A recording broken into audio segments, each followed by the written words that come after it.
پیچھے اس امام کی بھی نیت کر لیں اور پھر تکبیر لگائیں گے.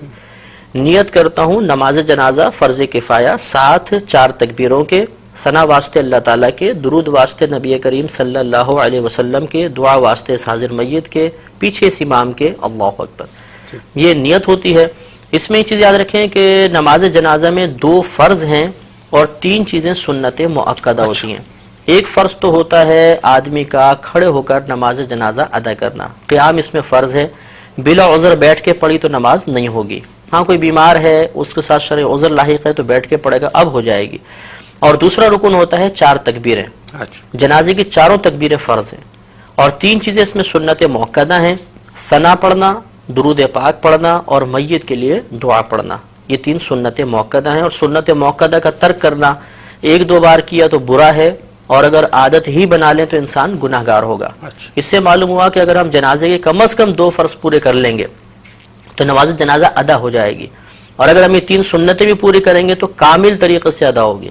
اس سے نتیجہ نکل آیا کہ اگر کسی شخص کو جنازے میں کچھ بھی پڑھنا نہیں آتا، نہ ثنا آتی ہے، نہ درود پاک آتا ہے، نہ جنازے کی دعا آتی ہے، اور وہ امام کے پیچھے تکبیر بلند آواز سے لگا لے جیسے میں طریقہ کرتا ہوں، اور وہ بس خاموش بھی کھڑا رہے گا تو جنازہ بہرحال ادا ہو جائے گا اس کا.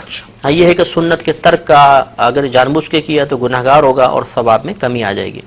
اب اس کا طریقہ یہ ہوتا ہے کہ مستحب یہ ہے کہ امام صاحب نماز شروع ہونے سے پہلے سب کی طرف متوجہ ہو کے ان کو نیت کا طریقہ بتا دیں، یہ افضل ہے.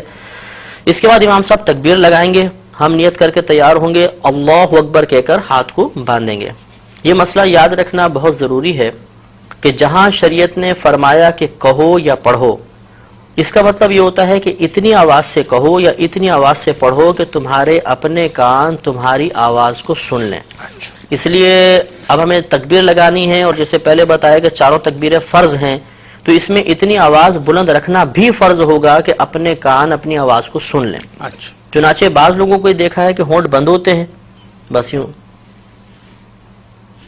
اب ان سے اگر پوچھا جائے کہ آپ نے زبان سے تو کچھ بھی نہیں کہا تو کہتے ہیں ہم نے دل میں تکبیر کہی ہے.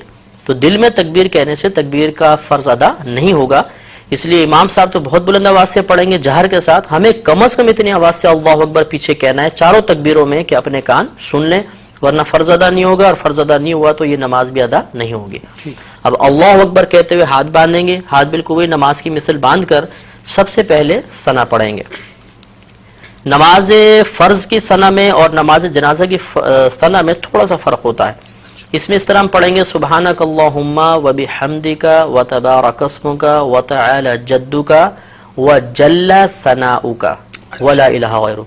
تو وجل ثناؤک کے لفظ اس میں زیادہ ہوتے ہیں. یہ کسی بھی کوئی نمازی جنازہ کی کتاب ہو اس میں یہ پورے لکھے ہوگی ثنا، اچھی طرح ہمیں یاد کر لینی چاہیے. اس کے بعد ہم اگر ختم کر چکے ہیں انتظار کریں گے، امام صاحب دوسری تکبیر لگائیں گے. یہ یاد رکھیں کہ نماز جنازہ میں فقط پہلی تکبیر میں ہاتھ اٹھانے، باقی آگے کی 3 تکبیروں کے اندر ہاتھ نہیں اٹھائیں گے لیکن زبان سے اللہ اکبر کہا جائے گا. تو بغیر ہاتھ اٹھائے اب اللہ اکبر کہیں گے اور اس کے بعد اب ہم درود پاک پڑھیں گے. اس میں وہی درود پاک پڑھنا افضل ہے جو ہم عام نمازوں میں پڑھتے ہیں، یعنی درود ابراہیمی. لیکن اگر کسی کو یہ یاد نہ ہو تو کوئی بھی درود پاک پڑھ لیں، بلکہ یاد ہو اس کے باوجود دوسرا درود پاک پڑھیں گے تب بھی نماز ہو جائے گی. اور افضل یہ تھا کہ درود ابراہیمی پڑھا جاتا. اس کو پڑھنے کے بعد اب تیسری تکبیر لگے گی، ہاتھ نہیں اٹھائیں گے لیکن زبان سے اللہ اکبر کہیں گے اور اس کے بعد اب میت کے لیے دعا کریں گے. اگر نابالغ لڑکا ہے تو اس کی علیحدہ دعا ہے، نابالغ بچی ہے علیحدہ دعا ہے، اور بالغ مرد و عورت کی ایک ہی دعا ہوتی ہے. یہ دعائیں ہمیں نماز جنازہ کی کتابوں سے یاد کر لینی چاہیے. اگر بالفرض کسی کو یہ دعائیں یاد نہ ہوں تو کوئی بات نہیں، وہ کوئی بھی ایسی دعا کر لیں کہ جس میں امور آخرت کے بارے میں کچھ طلب کیا گیا ہو، دنیاوی کوئی چیز نہ طلب ہو رہی ہو، آخرت کے بارے میں، تو یہ ہم کوئی بھی دعا اس میں پڑھ سکتے ہیں. تو اس طرح ہماری نماز تقریباً مکمل ہو گئی. اب چوتھی تکبیر آئے گی، امام صاحب چوتھی تکبیر لگائیں گے. ہم نے ہاتھ نہیں اٹھانے لیکن زبان سے اللہ اکبر کہنا ہے. اور یہ اب سنت کریمہ ہے کہ جیسے ہی تو چوتھی تکبیر لگے اور سلام پھیرے تو ہاتھ کھول دیں. اور ہاتھ کھولنے کے بعد پھر السلام علیکم ورحمۃ اللہ، السلام علیکم ورحمۃ اللہ، دونوں طرف سلام پھیر دیا جائے گا. اب یہ یاد رکھیں کہ جہاں تکبیر کے بعد کچھ پڑھنا ہے اس میں ہاتھ بند رہیں گے، اور جہاں تکبیر کے بعد کچھ نہیں پڑھنا ہوتا وہاں ہاتھ باندھنے کی ضرورت نہیں ہوتی، ہاتھ کھول دیں گے۔ تو پہلی 3 تکبیروں میں چونکہ تکبیر کے بعد کچھ پڑھنا تھا تو ہاتھ بندے رہے، چوتھی میں کچھ محل ہی نہیں ہے پڑھنے کا تو ہاتھ کھول کر